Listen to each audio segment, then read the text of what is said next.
अपने प्रिय मित्र अनुज सीडी सिंह बिसेन जी और इस जनपद के देदीप्यमान विद्वान कवि राघवेंद्र त्रिपाठी जी इस मंच का कुशल संचालन कर रहे आजाद इंटर कॉलेज के प्रवक्ता और जनपद के वरिष्ठ कवि मित्र देशराज सिंह, मंच के सामने विराजमान मित्र डॉक्टर धर्मेंद्र त्रिपाठी जी, आपके बगल में आदरणीय भाई साहब का नाम नहीं जानते हैं, अपने बगल में आपके ही बगल में अयोध्या प्रसाद शर्मा नवीन जी भाई साहब, इस जनपद के अच्छे कवियों में और युवा कवियों में आदरणीय प्रदीप पांडे जी भाई साहब, हम लोगों के मार्गदर्शक और कवि इस जनपद के सभी का हार्दिक अभिनंदन एवं स्वागत है। सानंद मानंद बने वसंतम आनंद कंदम हृतपाप वृंदम वाराणसीना थमनाथनाथम श्री विश्वनाथम शरणं प्रपद्ये श्री विश्वनाथम शरणं प्रपद्ये। श्रावण मास का समय चल रहा है भगवान शिव का, चूँकि हम लोग काशी के पढ़े हुए इस नाते उनका स्मरण करना बहुत ही नितांत आवश्यक था। आज ऐसे विषय पर हम लोग चर्चा करने उपस्थित हुए हैं। तुलसीकृत समस्त साहित्य में मूल तत्व और वर्तमान में उसकी प्रासंगिकता। वास्तव में महाकवि तुलसीदास होना आसान बात नहीं। भारत के जो दो महान उपजीव्य महाकाव्य रामायण और महाभारत, जिनके समीप में जाकर के तमाम कवियों ने अपनी रचनाएं की हैं, ऐसी रचनाओं में विश्व का अगर मैं चिंतन करता हूँ तो देखता हूँ अन्य धर्मों में एक काव्य है और एक कृति है कुरान। तो कुरान से ज़्यादा अधिक पढ़ा जाने वाला अगर कोई महाकाव्य है तो तुलसी का महाकाव्य है। हम देखते हैं कि घरों में अखंड रामायण का पाठ होता है। अभी हम लोग सुने थे, इनके जीवन के विषय में पढ़ते थे, कई बहुत मतभेद भी था।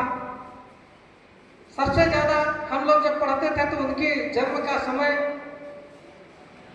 1554 विषया काल इंद्री के तीर श्रावण शुक्ला सप्तमी तुलसी धरे शरीर।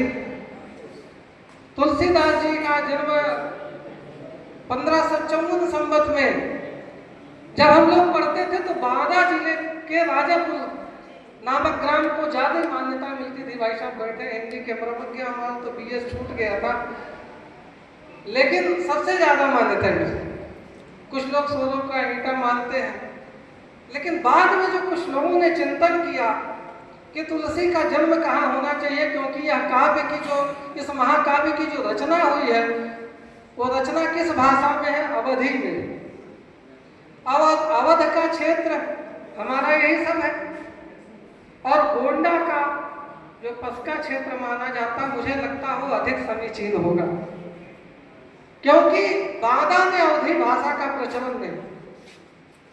बांदा को राजापुर नामक गांव को लोग बताते थे, लेकिन वर्तमान में अगर देखा जाए तो सबसे अच्छा और सटीक जो हमारे विद्वानों ने विश्लेषण किया है, जो बताया है जन्म स्थान, वो राजापुर नामक ग्राम है और वो आपके गोंडा में है, पसका का क्षेत्र।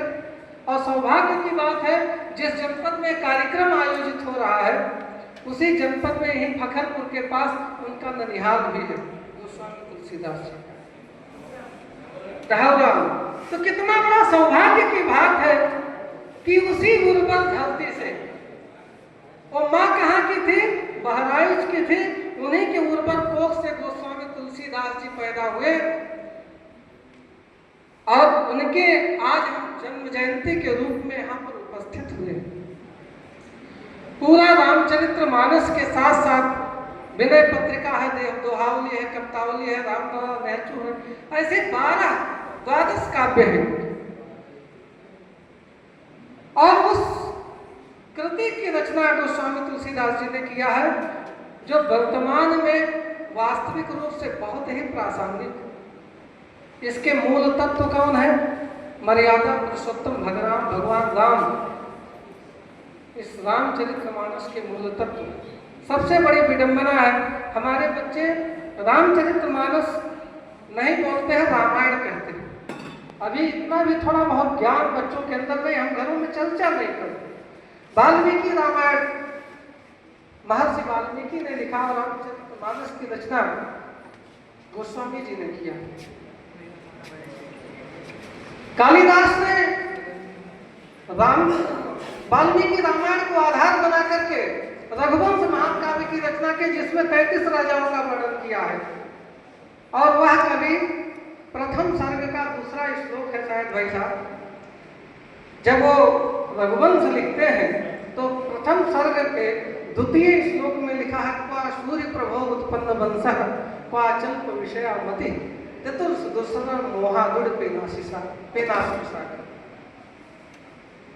कहाँ सूर्य से उत्पन्न हुआ वंश? भगवान श्री रामचंद्र जी का वंश सूर्य से उत्पन्न हुआ। कहाँ अल्प विषयामति, अल्प क्षुद्रमय व्यक्ति, जो हमारे पास बहुत तुच्छ ज्ञान है। मैं उसी प्रकार से हास्यास्पद बनूंगा जिस प्रकार से एक छोटी सी डोंगी से, एक छोटी सी नौका से समुद्र को पार करने की एक मूर्ख व्यक्ति कोशिश करता है, उसी प्रकार से मैं कालिदास भी तुच्छ ज्ञान को लेकर के रघुवंश महाकाव्य की रचना करने चल रहा है। सबसे बड़ी बात, वर्तमान में इसके साहित्य, ये तुलसीदास जी के जो साहित्य है वर्तमान में कितनी प्रासंगिकता है।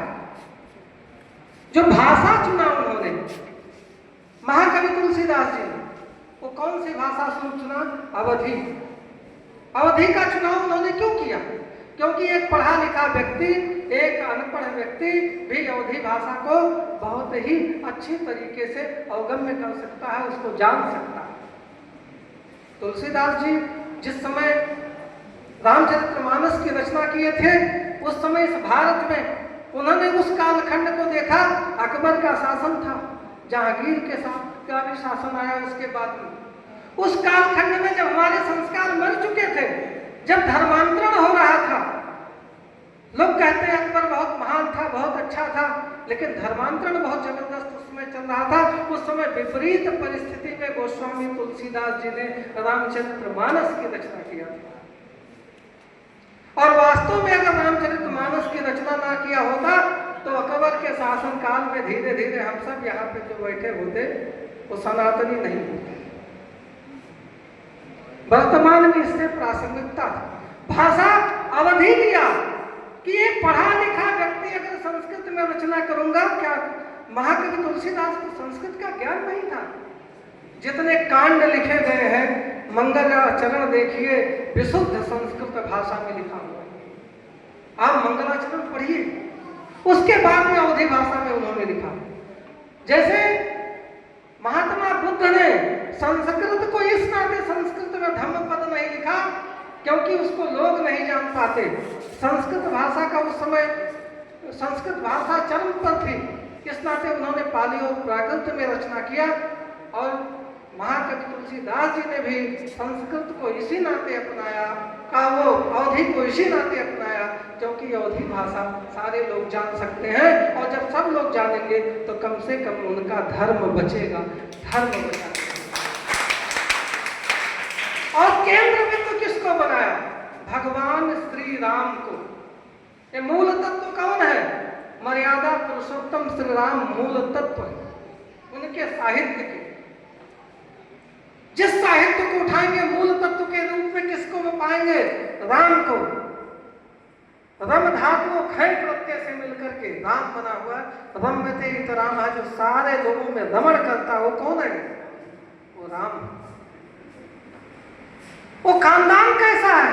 रघुकुल रीत सदा चली आई, प्राण जाए पर वचन न जाई। हम कहते हैं मर्यादा पुरुषोत्तम राम बहुत श्रेष्ठ थे, लेकिन अगर आप देखेंगे तो मर्यादा पुरुषोत्तम श्री राम से अधिक श्रेष्ठ उनमें आने वाले और पात्र हैं। अभी आप सुनिए, उस पर विचार करिए।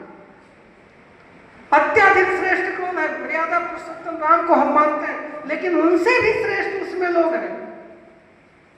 तनिक विचार करिए कि रघुकुल रीत सदा चली आई। रघुवंश क्यों दिया कालिदास ने? तमाम राजा हुए, दिलीप हुए, अज हुए,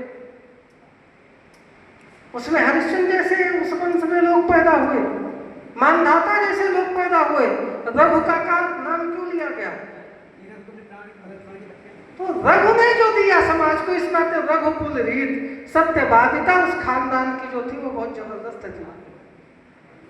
इस नाते अगर कैकेयी ने कहा राज्याभिषेक करते समय कि भरत को बनाया जाए,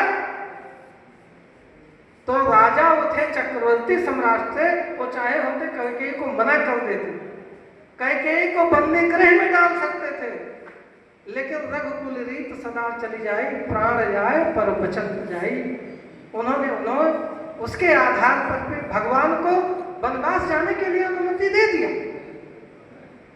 और अनुमति प्राप्त होने के बाद में अब आदर्श यहाँ देखिए, जो समाज की आवश्यकता, परिवार आज हमारा टूट रहा, परिवार बिखर रहा, राम को वनवास होता है, लक्ष्मण जी तैयार होते हैं, भूपेश जी भाई साहब ने कहा, अन्य वक्ताओं ने भी कहा। अब वनवास किसको मिला? राम को। जाना किसको चाहिए? अकेले राम को। राम के साथ माता सीता तैयार होती, सीता जो साथ थी उनके साथ साथ गई, उनको भी अनुमति मिला। लेकिन लक्ष्मण जब तैयार हुए तो उर्मिला का त्याग देखिए। माता सीता तो साथ थी, लेकिन उर्मिला 14 वर्ष तक इस अयोध्या में बैठ करके एक तप किया। अब ये भगवान राम से बड़ा आदर्श देखा जाए तो उर्मिला का भी आदर्श है। उर्मिला त्याग करती हैं। उसके बाद में जब वनगमन होता है तो जैसे ननिहाल से भरत और शत्रुघ्न लौट करके आते हैं, पता चलता है कि भाई साहब का वनवास हो गया है, तो मैं यहाँ क्या करूंगा? वो वन में रहेंगे और मैं राज्य करूंगा। मुझसे बड़ा तुच्छ व्यक्ति कौन हो सकता है? भ्रातृत्व प्रेम, भाई का प्रेम अगर कहीं देखना हो तो आप रामचरितमानस को उठाइए और नंदीग्राम में जंगल में जाकर के, और वहां कहते हैं कि जब तक वो लौट के नहीं आएंगे तब तक वो नहीं। फिर उसके बाद में अपने परिवार के साथ भगवान को मनाने जाते हैं चित्रकूट में। लेकिन वो राम ने आदर्श स्थापित किया कि ये पिता का वचन है, अगर मैं लौट जाऊंगा तो हमारे पिता का वचन झूठा हुआ। आज का पुत्र होता, अभी बहराइच में 2-4 दिन पहले एक बच्चे ने अपने बाप की हत्या कर दी। आज का पुत्र होता क्या करता? पिता की हत्या कर देते। ये कमी है हमारे। इस नाते अयोध्या में माताएं छोड़ी जा रही हैं। उन्होंने कहा पिता ने जो आदेश दिया उस आदेश का अनुपालन मैं करूंगा, आप जाइए। और एक भाई ने क्या किया? उसको भी राज्य मिला था। ऐसे राज्य का वो उत्तराधिकारी बना था, ऐसे राज्य का राजा बना था जो चक्रवर्ती सम्राट की गद्दी थी उसको त्याग दिया और नंदीग्राम में खड़ाऊ लेकर के आकर के बैठ करके वहां तपस्या करता। इतना बड़ा आदर्श, बताइए, राम से बड़ा आदर्श भरत का हुआ। जितने पात्र हैं इसमें से कोई पात्र बताइए जो इसमें से कोई पात्र बहुत सरल हो। राम तो मूल तत्व है, लेकिन वर्तमान में प्रासंगिकता किसकी है? भरत की। जब जाते हैं मनाने तो लक्ष्मण को पता चलता है, कहता है कि लग रहा है कि भरत जी आ रहे हैं, मुझे मार करके अकंटक राज करना चाहते हैं, भैया मुझे आदेश दीजिए। अरे एक व्यक्तित्व और भारत में तर गया, और रामानंद सागर जी, जिन्होंने इतनी अच्छी रामचरितमानस का चित्रण कराया है। हम लोग देखते हैं, आनंद आ जाता है। और जब उनके अंदर ये शंका होती है कि मुझे मारने आ रहे हैं, तो देखिए एक भाई क्या बड़े भाई साहब हमारे बैठे हैं, हुसैन जी बैठे हैं, आदरणीय सब लोग बैठे हुए हैं, हमसे ज़्यादा विद्वान हैं, लेकिन एक देखिए एक भाई का विश्वास भाई पर कितना है। आज कभी कभी घर में विवाद होता है तो बड़ा भाई या छोटा भाई अगर अच्छा होता, ईमानदार होता, कहता है यार मुझ पर विश्वास नहीं है तुम्हें, तो भाई कहता था कतई नहीं विश्वास है, हमारी पत्नी कह रही थी इस नाते में मान लो। लेकिन एक बड़ा भाई इस नाते आदर्श राम का स्थापित हो रहा है कि राम ने कहा, और रामचरितमानस में तुलसीदास चित्रित करते हुए लिखते हैं, भरत ही हो हिन राज मधु विधि हरिहर पद पाई, कब हूं की काजी शीर कर क्षीर सिंधु विधि। कितनी बड़ी बात कहा लक्ष्मण तुम्हारी बुद्धि कितनी तुच्छ हो गई। कभी कभी अपना संरक्षक भी नाराज होता तो डांटता, उस डांट का तर्जन का मतलब ये नहीं है कि आपको गलत रास्ता दिखा रहा है। वो बोलते हैं भरत ही हो ही न राज में, भरत को कभी राज का घमंड हो ही नहीं सकता। क्यों नहीं हो सकता है? विधि हरि हर पद, किसका किसका पद मिल जाए। हमको लगता है ब्रह्मांड में इससे बड़ा कोई पद नहीं। विधि माने ब्रह्मा का, हरि माने विष्णु का, और हर माने भगवान शंकर का। अगर तीनों पद दे दिया जाए, तीनों दायित्व दे दिया जाए, तो भरत को राजमद हो ही नहीं सकता है। काजी की एक बूंद जो है क्षीर समुद्र को कभी फाड़ नहीं सकती। उसी प्रकार से एक काजी की एक बूंद के समान जो तुच्छ अयोध्या का राज्य है, वो कभी इसको अडिग नहीं कर सकता है। इस नाते ये तुम मत कहो कि ये अकंटक राज कर लिया है। एक लोकतंत्र स्थापित करते किया कि नहीं ना? किसने लोकतंत्र स्थापित किया? मर्यादा पुरुषोत्तम भगवान श्री राम ने। वो लोकतंत्र कैसा था कि पिता ने जिसको राजगद्दी दिया है वही राज्य गद्दी पे बैठेगा। लेकिन एक भाई ऐसा है कि 14 वर्ष नंदीग्राम में काट देता है। अब वो सोचिए, पति राजा है और पत्नी मांडवी कहाँ पड़ी हुई? राजमहल में निवास करते हैं। अब बताइए, राम से बड़ा आदर्श, भरत से बड़ा आदर्श, लक्ष्मण से बड़ा आदर्श किसका? मांडवी का भी हुआ कि नहीं? आज की पत्नियां क्या, मैं बीएचयू में पढ़ रहा था तो बिरला टेम्पल है काशी हिंदू विश्वविद्यालय, तो हम लोग सोमवार को बाबा विश्वनाथ के आरती लगाते थे, वहां भी जाते। एक विदेशी जोड़े आए, नई नई शादियां हुई। एक हमारे प्रोफेसर साहब आए थे दर्शन करके, बाल दोनों लोगों के पके थे, पति पत्नी के। उनको देखा और देखने के बाद में उनसे पूछा कितने दिनों से आप लोग साथ रह रहे हैं? तो उन्होंने बताया 40-45 साल। उसने जवाब दिया अंग्रेजी में, मैं संस्कृत साहित्य का विद्यार्थी, बहुत ज़्यादा अंग्रेजी नहीं जानता। उसने जवाब दिया कि अभी हम लोग शादी करके आए हैं, हो सकता स्वदेश लौटते लौटते विवाह विच्छेद हो जाए। तो मांडवी और उर्मिला ने जो दिया वो सीता का आदर्श नहीं रहा, जो मांडवी उर्मिला का रहा। जो लक्ष्मण का आदर्श रहा, जो भरत का आदर्श रहा, वो लक्ष्मण और राम का आदर्श नहीं। ये आदर्श स्थापित करते हैं परिवार के लिए। परिवार एक दूसरे के प्रति समर्पित। पिता का वचन न जाए इस नाते मुझे जाना है, और भैया अकेले न जाए इस नाते मुझे जाना है। उर्मिला से कहते हैं मुझे जाना है, और इतिहास ने किसको छोड़ दिया? उर्मिला को छोड़ दिया, मांडवी को छोड़ दिया, कैकेयी को छोड़ दिया, विभीषण को छोड़ दिया। इनकी चर्चा नहीं होती। काश वही कैकेयी ना होती तो राम का इतना बड़ा आदर्श स्थापित नहीं होता। राम के आदर्श में स्थापित करने में सबसे ज्यादा अगर किसी की भूमिका है, वो किसकी है? कैकेयी की। माता कैकेयी उन्हें जीवन से ज्यादा मानती थी। लेकिन आध्यात्मिक दृष्टिकोण से जाएंगे तो उन्होंने उनसे वचन लिया था, माँ तुम ही मुझे छोड़ सकती, बाकी कोई छोड़ नहीं सकता, और तुम्हारे में मोह पास में बसूंगा, तुम ही मुझे मुक्त करना। आध्यात्मिक दृष्टिकोण से। और हम लौकिक दृष्टिकोण से देखते हैं तो एक रामचरितमानस जो है उसका एक एक पद, एक एक चौपाई आदर्शों से परिपूर्ण है।